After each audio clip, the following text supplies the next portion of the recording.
Hi friends, ஜெலிக்குட்டி பார்த்திங்கன்னா leave விட்டாங்க. Leave விட்டு 1 மந்த்தே ஆயிடுச்சுங்க. அப்போ எடுத்த வீடியோ தான் இது. ஸோ அவர் வந்துட்டு விளையாட்டு திறமை எதையாவது ஒன்று பண்ணிக்கிட்டே இருப்பார். சரி இதே மாதிரி இருந்தானாக்கா எதாவது மறந்துடுவான் படிச்சதெல்லாம் அப்படின்னு சொல்லிட்டு காங்காச்ச ஷீட் இருக்குல்லையே அதை வந்துட்டு வாங்கி செவுத்தில் வந்துட்டு அவரோட கண்ணில் நல்லா படுற மாதிரி வந்துட்டு ஒட்டி வச்சுட்டேன். ஸோ வரும்போது போகும்போது அதை பார்த்தாங்க அப்படின்னாக்கா கொஞ்சம் வந்துட்டு மெமரிஸில் இருக்கும் இல்லையா, அதுக்காக வந்துட்டு ஸோ நீங்களே வந்துட்டு கண்டிப்பாக ட்ரை பண்ணி பாருங்கள். வெயில் பார்த்திங்கன்னா பயங்கரமாக அடிக்குது. ஸோ இந்த டைமில் வந்துட்டு ஏதாவது காய வச்சு அரைக்கக்கூடிய பொருளாக காய வச்சலாம்னு சொல்லிட்டு ரேஷன் கோதுமை தான் நான் வந்துட்டு யூஸ் பண்ணுறேன். ஸோ அதையும் அது கூட வந்துட்டு வெள்ளை சுண்டல் இருக்குல்லையா, அதையும் வந்துட்டு காய வச்சுருக்கிறேன்.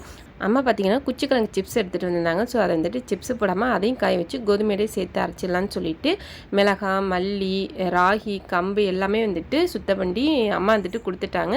ஸோ ஹஸ்பண்ட் வந்துட்டு மிஷினில் கொடுத்து அரைச்சி எடுத்துகிட்டு வந்துட்டாங்க. ஸோ அதையும் வந்து சலித்து அம்மா வந்துட்டு எடுத்து வச்சுட்டாங்க. ஸோ அம்மா வந்தாங்க அப்படின்னாவே இந்த மாதிரி வேலையெல்லாம் வந்துட்டு செஞ்சு கொடுப்பாங்க. ஸோ நம்ம கஷ்டத்தை புரிஞ்சுக்கிட்டு கேட்காமலே ஹெல்ப் பண்ணுற ஒரே ஜீவனை அது நம்ம அம்மா தவிர வேறு யாருமே இருக்க முடியாதுங்க.